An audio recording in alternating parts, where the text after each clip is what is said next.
মাথায় আসে নৃশংস ইচ্ছে। নাক মুখ দিয়ে ধোয়া উড়িয়ে সিগারেট 2 আঙ্গুলের মাঝে রেখে পদ্মজার বাম পায়ের তালুতে চাপ দিয়ে ধরে রাখে। পদ্মজা হাউমাউ করে কেঁদে উঠল। হেমলতা দুহাতে শক্ত করে মেয়ের বুকের সাথে জড়িয়ে ধরেন।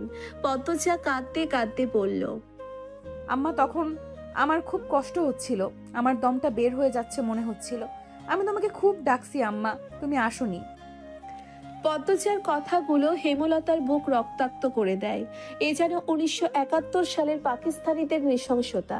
নিজের চোখে তিনি দেখেছেন পাকিস্তানিদের নিষ্ঠুরতা। হানিফ আর তার দেখা অত্যাচারী পাকিস্তানিদের মধ্যে কোনো তফাৎ নেই। হেমলতা নির্বাক বাকরুদ্ধ। শুধু অনুভব হচ্ছে তার বুকে পড়ে আদরের পদ্মজা হাউমাউ করে কাঁদছে, সর্বাঙ্গ যেন কাঁপছে। হানিফকে ক্ষতবিক্ষত করে দিতে হাত নিষ্পিস করছে। সেদিন একটুর জন্য পদ্মজা ধর্ষণ হয়নি। বাড়িতে সবাই ফিরে এসেছিল। পদ্মজা পোড়া স্থানের যন্ত্রণা সহ্য করতে না পেরে অচেতন হয়। বাকিটুকু আর পদ্মজাকে বলতে হয়নি। হেমলতা জানেন পদ্মজার গা কাঁপিয়ে জ্বর আসে। 21 দিন বিছানায় ছিল। ততদিনে হানিফ দেশ ছেড়ে চলে যায়। পদ্মজা ভয়ে লজ্জায় ঘটনাটি কাউকে বলেনি। পায়ের পোড়া দাগ দেখে যখন হেমলতা প্রশ্ন করেছিল, পা এমন ভাবে পড়লো কি করে, পদ্মজা সহজভাবে জবাব দিয়েছিল, চুলার কাছে গিয়েছিলাম, চুলার লাকড়ির আগায় পা লাগিয়েছিল। কথাটা পদ্মজা সাজিয়েই রেখেছিল, সাথে অনেক যুক্তি। তাই মিথ্যে বলতে একটুও কাঁপেনি। পুরো ঘটনাটা পদ্মজার বুকে তাজা হয়ে আছে।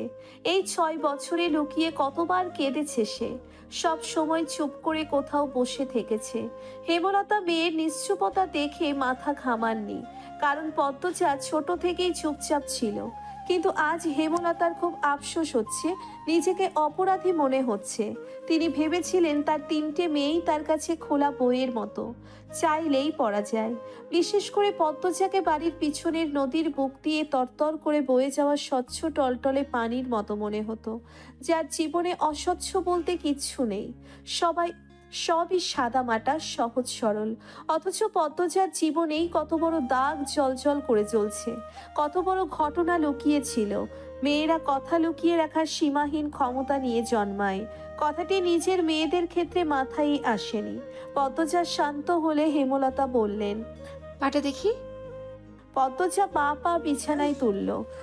হেমলতা পদ্মজার পা কোলে নিয়ে পোড়া দাগটা দেখেন মনোযোগ দিয়ে। রক্ত টকবক করে ওঠে। রন্ধ্রে রন্ধ্রে হিংস্রতা যেন লুটোপুটি খাচ্ছে। এই পোড়া দাগ হানিফের রক্ত দিয়ে মুছবো। কথাটি কত সহজ করে বলেছেন হেমলতা, তবুও পদ্মজা কেঁপে উঠল। কি যেন ছিল কথাটিতে। শরীরের পশম দাঁড়িয়ে পড়ে। হেমলতা বারান্দার রুম ছেড়ে বড় ঘরে ঢোকেন। মিনিট কয়েক পর রামদা ছুরি হাতে নিয়ে উঠোনে যান। উঠোনের এক পাশে শক্ত পাথর আছে। ছুরিটা পাথরে ঘষতে থাকলেন সাবধানে। ঘষতে ঘষতে পাথর গরম হয়ে আগুনের স্ফুলিঙ্গ দেখা দেয়, মানে ধার হয়ে গেছে। পদ্মজা বারান্দা থেকে দেখছে। অজানা আশঙ্কায় তার বুক কাঁপছে। হেমলতা বারান্দা পেরিয়ে রুমে ঢুকতে যাবে, তখন পদ্মজা উৎকণ্ঠিত গলায় ডাকলো, আম্মা। আন্নার চাচার এক মেয়ে নিখোঁজ, শুনেছিস তো বড়দের মুখে? সেই মেয়ের ধর্ষক হানিফ ধর্ষণের পর পুঁতে ফেলেছে। অলন্দপুরের এই একটা মানুষে এতটা নৃশংস। আমি তখন ঢাকা পড়তাম। বাড়ি এসে জানতে পারি ঘটনা। আমার অনুরোধ আর কান্নায় আমি সেদিন মুখ খুলিনি। এত বড় পাপ চেপে যাই, সেই শাস্তি আমি ধীরে ধীরে পাচ্ছিলাম। আজ পুরোপুরি পেয়ে গেলাম। আমার পাপের শাস্তি শেষ হয়েছে। হেমলতা কথা শেষ করে জায়গা ত্যাগ করলেন। কি ধারালো প্রতিটি বাক্য! হেমলতা মুখ দিয়ে যেন আগুনের স্ফুলিঙ্গ বের হচ্ছে। পদ্মজার মস্তিষ্ক শূন্য হয়ে পড়ে। আপা, স্কুলে যাবা না? পূর্ণা পদ্মজাকে জিজ্ঞেস করলো। যাব। তাড়াতাড়ি করো। তারা দিয়ে পূর্ণা বাড়িতে ঢুকলো। পদ্মজা বাড়ির পিছনের নদীর ঘাটে উদাসীন হয়ে বসে আছে। এই নদীর নাম মাদিনী। গ্রীষ্মকাল বিদায়ের 3 সপ্তাহ চলছে। এখন বর্ষাকাল, মাদিনী জলে কানায় কানায় ভরে উঠেছে। সে যেন স্রোতস্বিনী, ঘোলা জলের একটানা স্রোত বয়ে যায় সাগরের দিকে। উজান থেকে ভেসে আসছে ঘন সবুজ কচুরিপানা। পদ্মজার এই দৃশ্য দেখতে বেশ লাগে। নিষ্পলক চোখে তাকিয়ে আছে মাদিনীর স্বচ্ছ জলের দিকে। মাদিনীর বুকের উপর দিয়ে একটা লঞ্চ যাচ্ছে। লঞ্চ দেখে 1 মাস আগের ঘটনা মনে পড়ল তার। সেদিন রাতে হেমলতা ছুরি ধার দিয়ে রুমে ঢুকে গেলেন।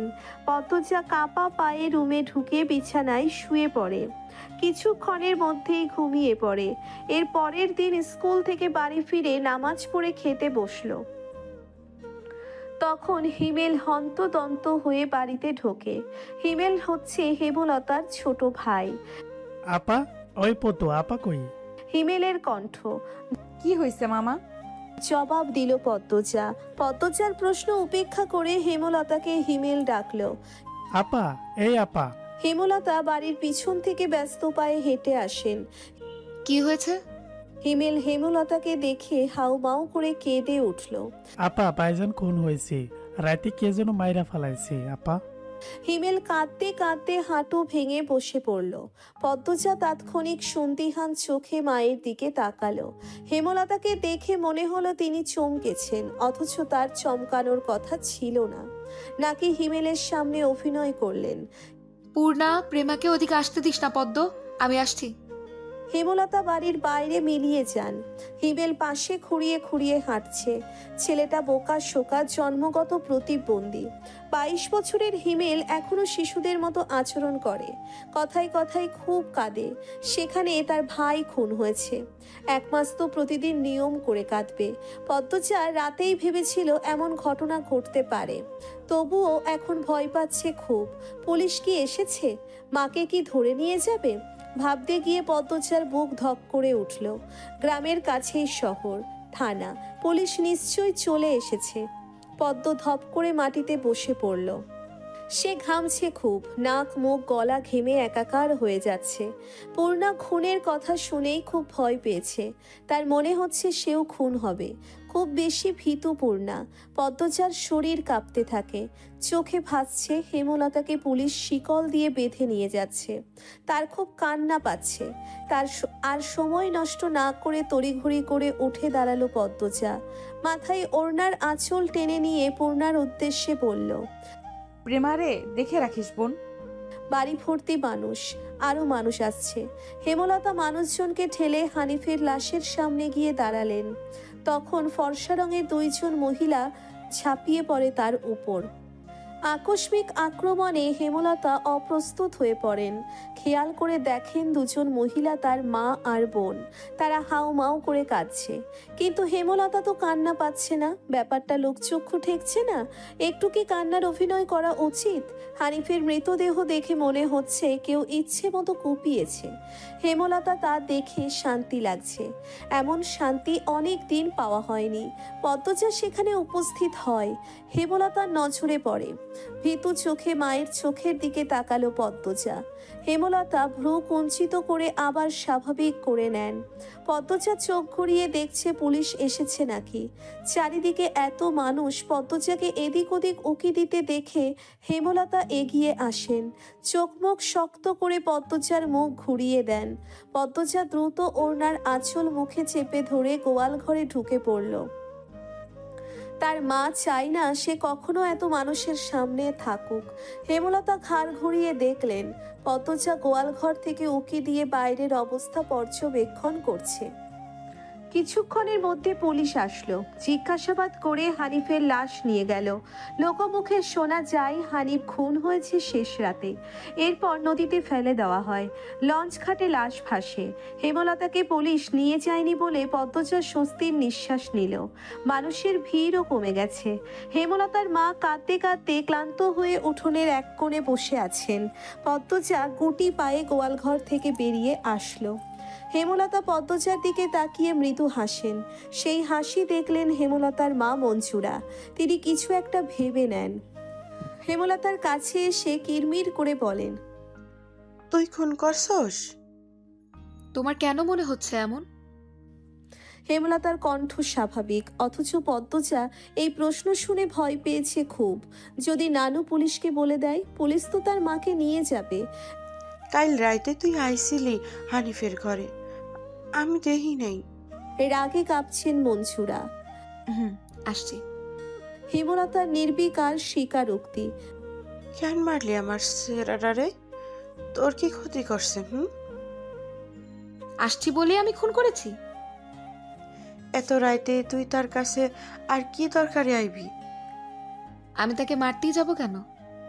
মনসুরা আহত দৃষ্টিতে তাকিয়ে আছেন হেমলতার দিকে। হেমলতার চোখ মুখ শক্ত। নিস্তব্ধতা কাটিয়ে মনসুরা চেঁচিয়ে উঠলেন, পুলিশের কাছে যাবো আমি। পদ্মজা কেঁদে উঠল, অস্পষ্ট কণ্ঠে বলল। নানু এমন করো না। হেমলতা নিচু স্বরে কঠিন করে বললেন, আমার মেয়েদের থেকে আমাকে দূরে সরানোর চেষ্টা করো না আম্মা, ফল খুব খারাপ হবে। পদ্মজার মনে হলো মনসুরা ভয় পেয়েছেন। মনসুরা সব সময়ই হেমলতাকে ভয় পান। তিনি চুপসে যান, শুধু ঘৃণা ভরা দৃষ্টি নিয়ে হেমলতার দিকে তাকিয়ে থাকেন। পদ্মজা বুঝে উঠতে পারে না তার নানু কেন ভয় পায় মাকে। মায়ের অতীতে কি ঘটেছে, কেন তিনি এমন কাঠখোট্টা? ছেলের খুনিকে কেন মা ছেড়ে দেয়?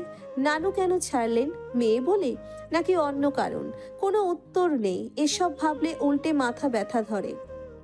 অন্য ৮-১০টা পরিবারের মতো কেন না তারা? নাকি গোপনে সব পরিবারেরই এমন জটিলতা আছে? প্রশ্ন হাজারটা, উত্তর কোথায়? সেদিন রাতে খাওয়ার সময় হেমলতা নিম্নস্বরে পদ্মজাকে বললেন, পদ্ম, জি আম্মা। আমি হানিফকে খুন করিনি, কারা করেছে তাও জানি না। কথাটি শুনে পদ্মজা খুব চমকায়। তার মা মিথ্যে বলে না। তাহলে কারা খুন করলো? পদ্মজা প্রশ্ন করলো। তাহলে শেষ রাতে মামার কাছে কেন গিয়েছিলে আম্মা? হেমলতা জবাব দেননি, খাওয়া ছেড়ে উঠে যান। পদ্মজার ভাবনার সুতো কাটলো কারো পায়ের আওয়াজ শুনে। ঘাড় ঘুরিয়ে মোর্শেদকে দেখতে পেল। মোর্শেদ পদ্মজাকে ঘাটে বসে থাকতে দেখে বিরক্তিতে কপাল কুঁচকালো। এই সেরি যাইন থেকে। পদ্মজার কান্না পায়, খুব খারাপ লাগে। নিঃশব্দে এক ফোঁটা জল গড়িয়ে পড়ে। তা আড়াল করে ব্যস্ত পায়ে বাড়ির ভিতর চলে যায়। কয়েক মাস পর পদ্মজার ম্যাট্রিক পরীক্ষা। তিন বোন বই নিয়ে সড়কে উঠল। পদ্মজার কোমর অবধি ওড়না দিয়ে ঢাকা। পূর্ণা এক নাগারে বকবক করে যাচ্ছে। স্কুলে যাওয়া অবধি কথা বন্ধ হবে না। মাঝে মাঝে জোরে জোরে হাসছে। মেয়েটার হাসির রোগ আছে বোধহয়। একবার হাসি শুরু করলে আর থামে না। পদ্মজা বারবার বলছে, আম্মা রাস্তায় কথা বলতে আর হাসতে মানা করছে, চুপ কর না। তবুও পূর্ণা হাসছে। বাড়ির বাইরে এসে সে মুক্ত পাখির মতো আচরণ করে। তাকে দেখে মনে হয় খাঁচা থেকে মুক্ত হয়েছে। পদ্ম, এই পদ্ম, খাড়া। পদ্মজা ক্ষেতের দিকে তাকালো। লাবণ্য ক্ষেতের আল ভেঙে দৌড়ে আসছে। লাবণ্য আর পদ্মজা এক শ্রেণীতে পড়ে। লাবণ্য কাছে এসে হাঁপাতে থাকলো। শান্ত হওয়ার পর 4 জন মিলে স্কুলের উদ্দেশ্যে হাঁটা শুরু করলো। বাংলা পড়া শিখে এসেছি আজ। পদ্মর প্রশ্ন অগ্রাহ্য করে লাবণ্য বলল, আরে সেরি, বাড়ির শুদ্ধ ভাষায় কথা কইলে বাইরেও কইতে হইব নাকি? আমি আঞ্চলিক ভাষা পারি না। লাবণ্য অসন্তোষ প্রকাশ করলো। সে অলন্দপুরের মাতব্বর বাড়ির মেয়ে। তাদের বাড়ির সবাই শিক্ষিত, তবুও তারা আঞ্চলিক ভাষায় কথা বলে, পরিবারের 2-3 জন সদস্য ছাড়া। আর পদ্মচার 14 গোষ্ঠী মূর্খ 2-3 জন ছাড়া। তবুও এমন ভাব করে আঞ্চলিক ভাষা নাকি পারে না। সত্যি আমি পারি না। ছোট থেকে আম্মা শুদ্ধ ভাষা শিখিয়েছেন, উনিও বলেন, তাই শুদ্ধ ভাষায় কথা বলতেই আরাম পাই। পূর্ণা তো পারে। আমার চেষ্টা করতে ইচ্ছা হয় না। আইসা বাদ দে। শুন, কাইল আমরার বাড়িতে নায়ক নায়িকারা আইব। পূর্ণা বিগলিত হয়ে প্রশ্ন করলো, কেন আসবো? কোন নায়ক? শুটিং করতে, ছবি শুটিং। পদ্মজা এসবে কোনো আগ্রহ পাচ্ছে না। পূর্ণা খুব আগ্রহ বোধ করছে। সপ্তাহে একদিন সুমিদের বাড়িতে সাদা কালো টিভিতে এসে ছায়াছবি দেখতে যায়। তাই অভিনয় শিল্পীদের প্রতি তার আগ্রহ আকাশ ছোঁয়া। পূর্ণা গদগদ হয়ে প্রশ্ন ছুড়ল, কোন নায়ক নায়িকা? বল না লাবণ্য আপা। দাঁড়া, মনে করি। পূর্ণা কৌতূহল নিয়ে তাকিয়ে আছে। লাবণ্য চোখ বুজে মনে করার চেষ্টা করলো, এরপর মনে হতেই বলল, লিখন শাহ আর চিত্রা দেবী। তুমি আমার ছবির নায়ক নায়িকা? হ। স্কুলের যাওয়ার পুরোটা পথ লাবণ্য আর পূর্ণা ছায়াছবি নিয়ে আলোচনা করলো। মূল বক্তব্যে ছিল লিখন শাহ। দিনটাকে পদ্মজার অলক্ষণে মনে হচ্ছে। সকালে উঠে দেখলো লাল মুরগিটার একটা বাচ্চা নেই, নিশ্চয়ই শিয়ালের কারবার। রাতে মুরগি খোপের দরজা লাগানো হয়নি, আর এখন আবিষ্কার করলো দেওয়াল ঘড়িটার কাঁটা ঘুরছে না। ঘড়িটা রাজধানী থেকে হানি খালামণি দিয়েছিলেন। গ্রামে খুব কম লোকই হাত ঘড়ি পরে, দেওয়াল ঘড়ি হাতে গোনা 2-3 জনের বাড়িতে আছে। পদ্মজা সূর্যের দিকে তাকিয়ে সময়ের আন্দাজ করার চেষ্টা করলো। পূর্ণা প্রেমা দুপুরে খেয়েই ঘুম দিয়েছে। পদ্মজা মায়ের রুমে উকি দিল। হেমলতা মনোযোগ দিয়ে সেলাই মেশিনে কাপড় সেলাই করছেন। আটপাড়ায় একমাত্র হেমলতাই সেলাইয়ের কাজ পারেন।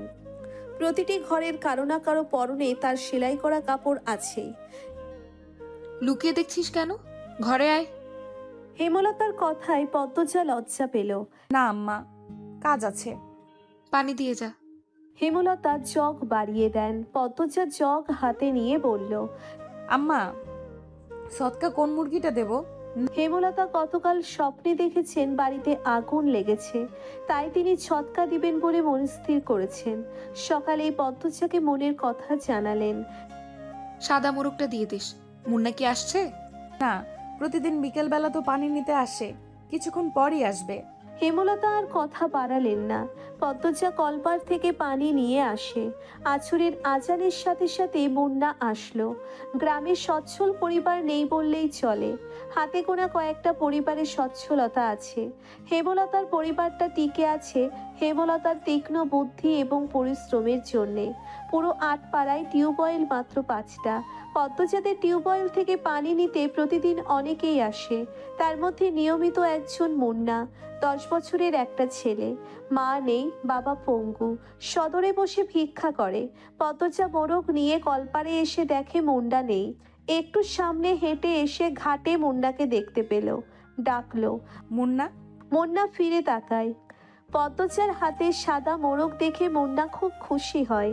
পদ্মজা না বললেও বুঝে যায় ছটকা পাবে আজ। মুন্না এগিয়ে আসলো, দাঁত কেলিয়ে হাসলো। হাসিস কেন? নে মোরগ, তোর আব্বাকে নিয়ে খাবি। মুন্না যে খুব খুশি হয় তা দেখেই বোঝা গেল। খুশিতে গদগদ হয়ে মোরগটাকে জড়িয়ে ধরল। পদ্মজার ঠোঁট দুটি নিজেদের শক্তিতে প্রশান্তির হাসিতে মেতে উঠল। কি সুন্দর মুন্নার হাসি! পদ্মজা বলল, খুব খুশি? হ। দোয়া করবি আমরা যেন ভালো থাকি। করবাম আপা।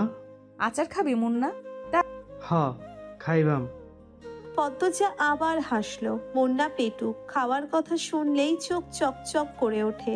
পদ্মজা আচার নিয়ে আসে, মুন্নার সাথে বসে আরাম করে খায়। মুন্না একটু একটু করে খেতে খেতে বলল, আপা, তুমি খুব ভালা। তাই? হ, বড় হইয়া তোমারে বিয়ে করবাম আমি। পদ্মজা বিষম খেলো।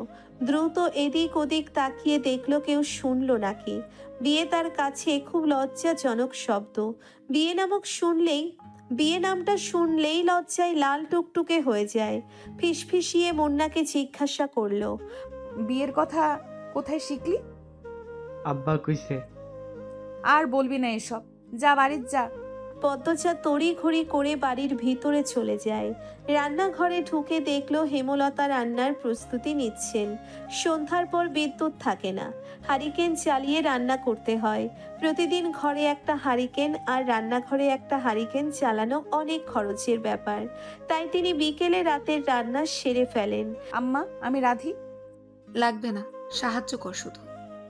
পদ্মজা চোখ ঘুরিয়ে দেখলো কি কাজ করা যায়। কোনো সাহায্যের প্রয়োজন নেই। হেমলতা নির্বিকার ভঙ্গিতে বললেন, লাউ নিয়ে আয়। ছিঁড়ে আনবো না? লাহারি ঘরে আছে। লাহারি ঘরে নেই। পদ্মজা মায়ের আদেশ পেয়ে যেন চাঁদ পেয়েছে এমন ভাব ধরে দ্রুত ছুটে যায় লাউ আনতে। লাউ, বরবটি, ঢ্যাঁড়স, কাঁকরোল, করলা, চিচিঙ্গা, পটল, ঝিঙা ইত্যাদি ইত্যাদি সব রকমের সবজির মেলা বাড়ির চারিপাশ ঘিরে। পদ্মজা সাবধানে ঘাসের উপর দিয়ে লাউ গাছের দিকে এগোয়। বর্ষাকাল হওয়াতে জোঁকের উপদ্রব বেড়েছে। জোঁকের ভয় অবশ্য নেই তার। হেমলতা পদ্মজার চাওয়ার পানে ছিম মেরে কতক্ষণ তাকিয়ে থাকেন। মেয়েটাকে দেখলে তার মন বিষণ্ণতায় ভরে ওঠে। পদ্মজার চুল দেখলে মনে হয় এই সুন্দর ঘন কালো রেশমি চুল পদ্মজার এক একটা কালো রাত। পদ্মজার ছিমছাম গরনের দুধে আলতা দেহের অবয়ব দেখলে মনে হয় এই দেহ পদ্মজার যন্ত্রণা, এই দেহ ধ্বংস হবে। পদ্মজার ওষ্ঠদ্বয়ের নিম্নে স্থির হয়ে থাকা কালো সূক্ষ্ম তিল দেখলে মনে হয় এই তিল পদ্মজার এক জীবনের কান্নার কারণ। হেমলতা পদ্মজার রূপের বাহার নিতে পারেন না। কেন কৃষ্ণকলির ঘরে ভুবন মোহিনী রূপসীর জন্ম হলো? জন্ম, মৃত্যু, বিয়ে কারো হাতে থাকে না। যদি থাকতো হেমলতা মোর্শেদকে বিয়ে করতেন না এবং পদ্মজার মতো রূপসীর জন্ম দিতেন না। আল্লাহর কাছে রূপসী মেয়ে ভুলেও চাইতেন না। হেমলতার বুক চিরে দীর্ঘশ্বাস বেরিয়ে এলো। আজ শুক্রবার, স্কুল নেই। ফজরের নামাজ পড়ে 3 বোন পড়তে বসেছে। প্রেমা নামাজ পড়তে চাই না, ঘুমোতে চায়। হেমলতার মারের ভয়ে নামাজ পড়ে। সে ঝিমুচ্ছে আর পড়ছে। তা দেখে পদ্মজা আর পূর্ণা ঠোঁট টিপে হাসছে। হেমলতা বিরক্ত হন।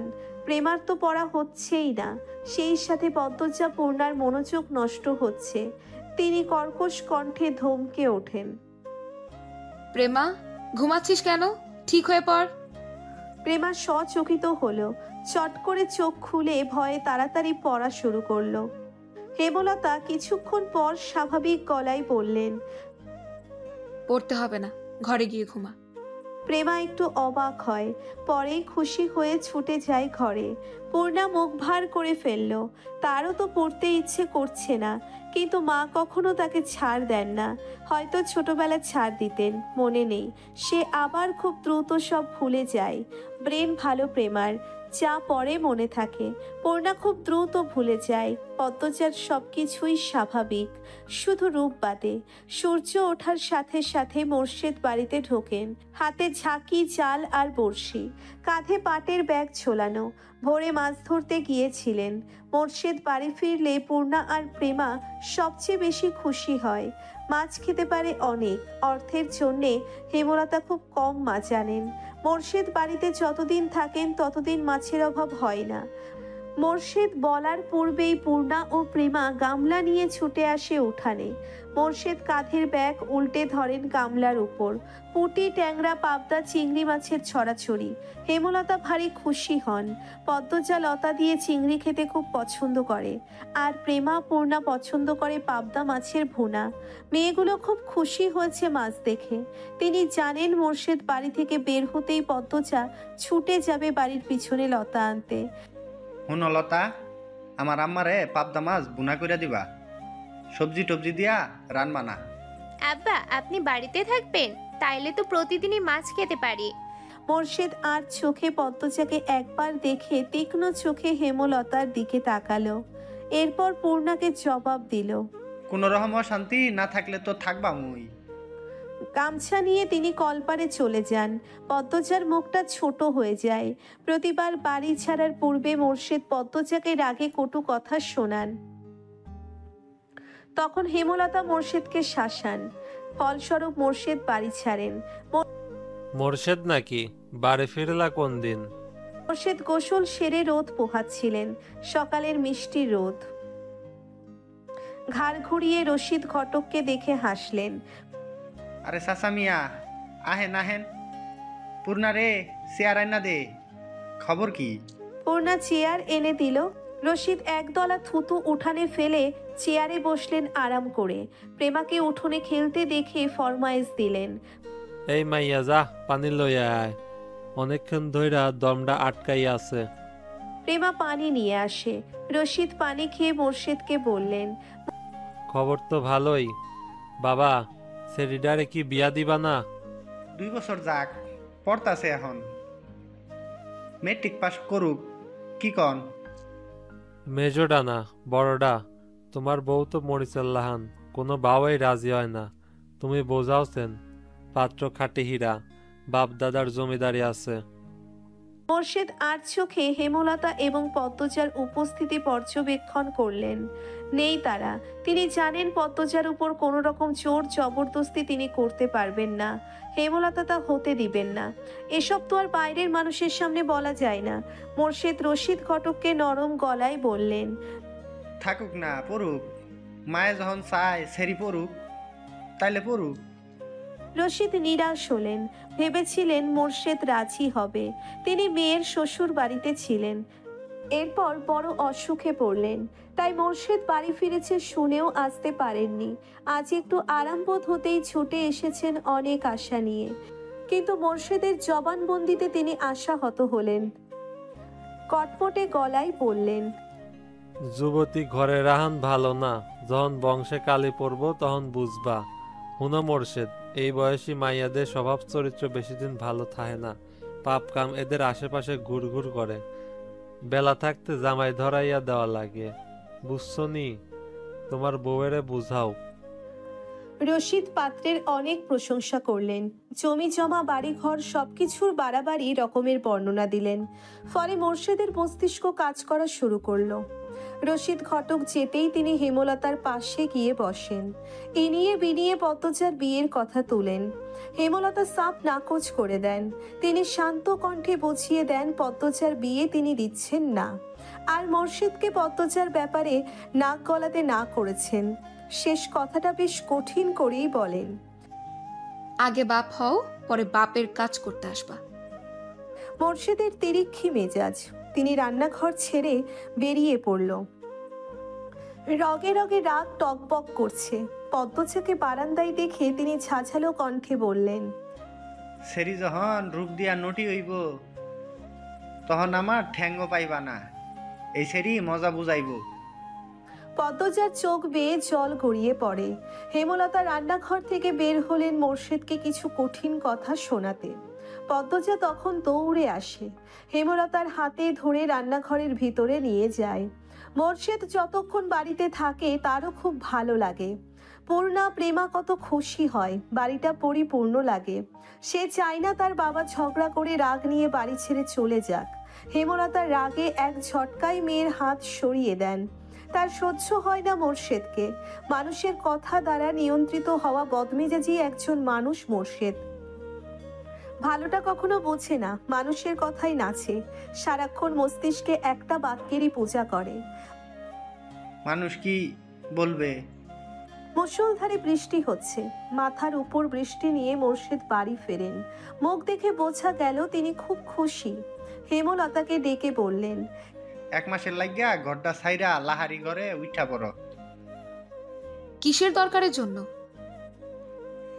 শুটিং করার লাগিয়া তাম্মর বাড়ির যারা আইছে তার আর বলি আমরার বাড়ি পছন্দ হইছে, বিরাট অঙ্কের টেহা দিব কইছে। আমিও কথা দিয়েছি, কাইলাই উঠতে কই আইছি। হেমলতা বিরক্ত হতে গিয়েও পারলেন না। সত্যি অর্থের খুব দরকার। পদ্মজার সামনে ম্যাট্রিক পরীক্ষা, কত খরচ, কলেজে পড়াতে ঢাকা পাঠাতে হবে। তিনি মোর্শেদকে বললেন, টাকার ব্যাপারটা নিয়ে আমার সাথে আলোচনা করতে বলবা, নয়তো জায়গা হবে না। আরে বলা মানে, এখন সব গুছাইয়া লও। পূর্ণা আড়াল থেকে সবটা শুনেছে।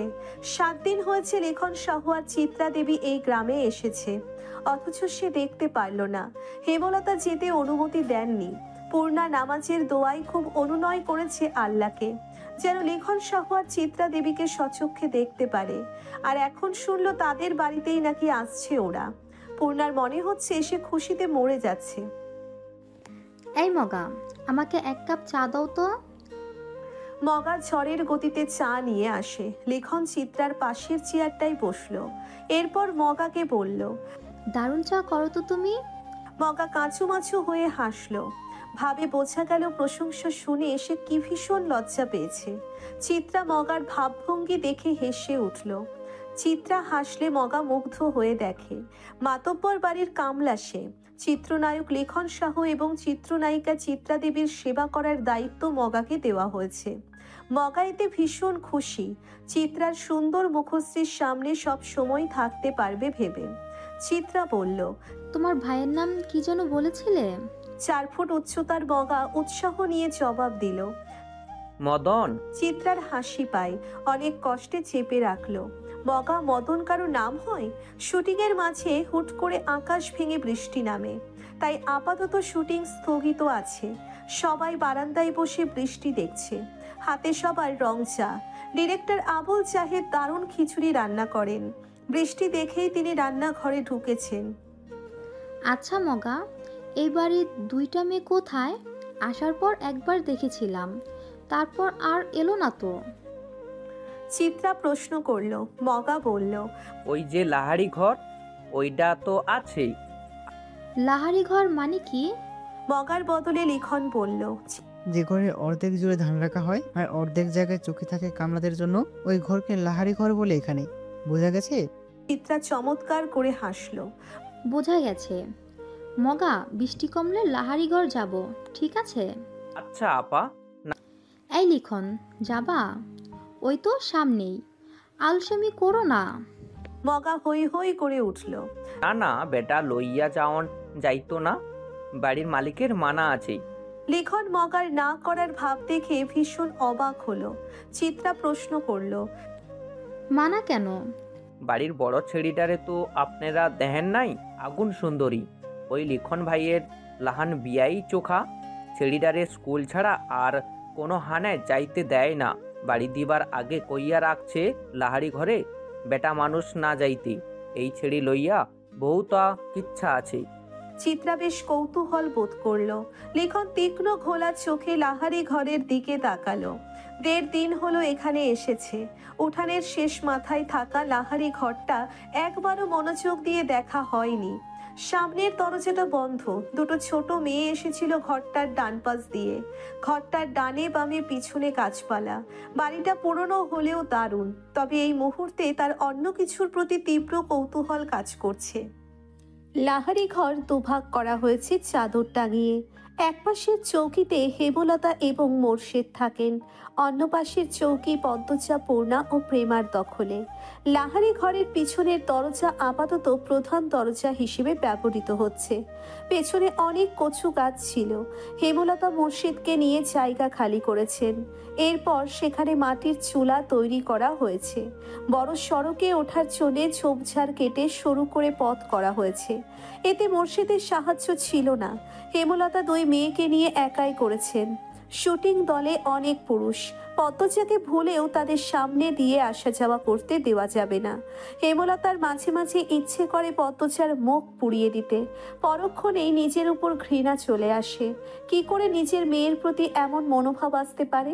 অথচ পদ্মজার হাতে সূচ ফুটালে হেমলতার মনে হয় নিজের শরীরে আঘাত লেগেছে। কি জন্যে এত টান পদ্মজার প্রতি? ভেতরে ভেতরে হেমলতা এই প্রশ্নের উত্তর জানেন, শুধু প্রকাশ পায় না, না জানার ভান ধরে থাকেন। আম্মা, আজ আমি রাধি। পদ্মজার প্রতিদিনের প্রশ্ন। হেমলতা রাঁধতে দিবেন না জানা সত্ত্বেও পদ্মজা প্রতিদিন অনুরোধ করে। হেমলতা বিপদ আপদ ছাড়া পদ্মজাকে রান্নাঘরে পাঠান না। সোনার শরীরে মাটির চুলার কালি লাগাতে হেমলতার মায়া লাগে। তিনি হাসেন। পদ্মজা মুগ্ধ হয়ে দেখে। হেমলতার বয়স 36, শ্যামলা চেহারা, দাঁতগুলো ধবধবে সাদা। চোখের মণি অন্যদের তুলনায় বড় আর গাঢ় কালো। চোখ দুটিকে গভীর পুকুর মনে হয়, ছিমছাম গরম। পূর্ণা যেন মায়েরই কিশোরী শরীর, তবে তারা 3 বোনই মায়ের মতন চিকন আর লম্বা। আচ্ছা, আজ তুই রাঁধবি। পদ্মজা ভাবেনি অনুমতি পাবে। আদুরে উল্লাসে প্রশ্ন করে, সত্যি আম্মা? যা জলদি, আসরের আজান কবে পড়েছে? পদ্মজা রান্নার প্রস্তুতি নিতে থাকে। পূর্ণা আর প্রেমা হিজল গাছের নিচে পাটি বিছিয়ে লুডো খেলছে। প্রেমা বাটপাড়ি করে। এই নিয়ে কিছুক্ষণ পরপর তাদের মাঝে তর্ক হচ্ছে। সকালে বৃষ্টি হয়েছে। রান্না করতে গিয়ে পদ্মজা ভেজা মাটির সোদা গন্ধ পেল। কি সুন্দর অনুভূতি! মোর্শেদ পদ্মজাকে রাঁধতে দেখে কপাল কুঁচকে ফেললেন। ঘরে ঢুকে হেমলতাকে মেজাজ দেখিয়ে প্রশ্ন ছুড়ে দিলেন, এই সেরি রান্দে কেন? হেমলতা নির্লিপ্তভাবে জবাব দেন, আমি বলেছি। কতদিন কইছি এই সেরি রাতের রান্ধন আমারে না খাওয়াইতে। মোর্শেদের কঠিন স্বর পদ্মজার কানে আসে। মুহূর্তেই খুশিটুকু ফাটা বেলুনের মতো চুপসে যায়। সে জানে এখন ঝগড়া শুরু হবে। তার আম্মা আব্বার অনুচিত কথাবার্তা মাটিতে পড়তে দেন না, তার আগেই জবাব ছুড়ে দেন। খেতে ইচ্ছে না হলে খাবা না। বেলা না খাইয়া থাকবা মামি? খাবার রেখেও যদি না খেতে চাও সেটা তোমার সমস্যা, আমি বা আবার মেয়ে কেউই না করিনি। মোর্শেদ কিছু নোংরা কথা শোনাতে প্রস্তুত হন। হেমলতা সেলাই মেশিন রেখে উঠে দাঁড়ান। তিনি যেন বুঝে গিয়েছেন মোর্শেদ কি বলবেন। আঙ্গুল তুলে শাসিয়ে মোর্শেদকে বললেন, একটা নোংরা কথা উচ্চারণ করলে আমি আজ তোমাকে ছাড় দেব না। পদ্ম তোমার মেয়ে, আল্লাহ সইবে না। নিজের মেয়ে সম্পর্কে এত নোংরা কথা কোনো বাবা বলে না। মোর্শেদ নোংরা কথাগুলো হজম করে নিলেন, তবে কিরমির করে বললেন, পদ্ম আমার সেরি না। পদ্ম তোমার মেয়ে, আর একটাও কথা না। বাড়িতে অনেক মানুষ, নিজের বিকৃত রূপ লুকিয়ে রাখো। মোর্শেদ দমে যান। চৌকিতে বসে বড় করে নিঃশ্বাস ছাড়েন। চোখের দৃষ্টি অস্থির। পদ্মজার জন্মের পর থেকেই হেমলতার রূপ পাল্টে গেছে। কিছুতেই এই নারীর সাথে পারা যায় না। অথচ একসময় কত মেরেছেন হেমলতাকে। হেমলতার পিঠে, অরুতে, ঘাড়ে এখনো মারের দাগ আছে। সময় কোনো জাদু বলে হেমলতাকে পাল্টে দিল, জানা নেই মোর্শেদের। রাতের একটা শুট করে সবাই বিশ্রাম নিচ্ছিল। চিত্রা তখন কথায় কথায় জানালো, লাহারি ঘর গিয়েছিলাম, মগা যেই মেয়েটার কথা বলেছিল তাকে দেখতে। চিত্রার কথায় লিখন আগ্রহ পেল না। চিত্রা কখনো কোনো মেয়ের প্রশংসা করে না। খুদ খুঁজে বের করতে ভালো জানে। নিজেকে খুঁতহীন সেরা সুন্দরী মনে করে। মেয়েটার নাম পদ্মজা। মগা পুরো নাম জানি কি? চিত্রা মগার সাথে কথা বললে মগা খুব লজ্জা পায়। এখনো পেল। লাজুক ভঙ্গিতে জবাব দিল, উম্মে পদ্মজা। ও হ্যাঁ, উম্মে পদ্মজা। চিত্রার পাশ থেকে সেলিনা পারভিন প্রশ্ন করলেন। সেলিনা পারভিন চলমান চলচ্চিত্রে চিত্রার মায়ের অভিনয় করছেন। চিত্রা বলল, এই বাড়ির মালিক যিনি, ওনার বড় মেয়ের কথা বলছি। এত সুন্দর মুখ আমি দুটো দেখিনি। মেয়েটার মুখ দেখলেই বুকের ভেতর নিকষিত বিশুদ্ধ ভালো লাগা জন্ম হবে। এত শ্রী ভগবান দিয়েছে মেয়েটাকে। লেখন সহ উপস্থিত সবাই অবাক হলো। চিত্রার মুখে কোনো মেয়ের প্রশংসা অবিশ্বাস্য। সবাইকে অবাক হয়ে তাকাতে দেখেই চিত্রা বিব্রত বোধ করলো। গলার জোর বাড়িয়ে বলল, সত্যি বলছি, সন্ন্যাসী ছাড়া কোনো পুরুষ ওই মেয়েকে উপেক্ষা করতে পারবে না। পদ্মজাকে নিয়ে বেশ খানিকক্ষণ আলোচনা চলল। আগ্রহ বেশি লেখনের ছিল। যখন শুনল পদ্মজার 16 বছর, সে দমে গেল। ছোট মেয়ে, হয়তো এমন বয়সী বেশিরভাগ মেয়েরা স্বামীর ঘরে থাকে। তবুও লেখনের পদ্মজাকে খুব ছোট মনে হচ্ছে। তার একটা বোন আছে 16 বছরের, এখনো 2 বেনি করে স্কুলে যায়। কত ছোট দেখতে। লেখন আন মনে হেসে উঠল। হিজল গাছের নিচে দাঁড়িয়ে আছে পদ্মজা।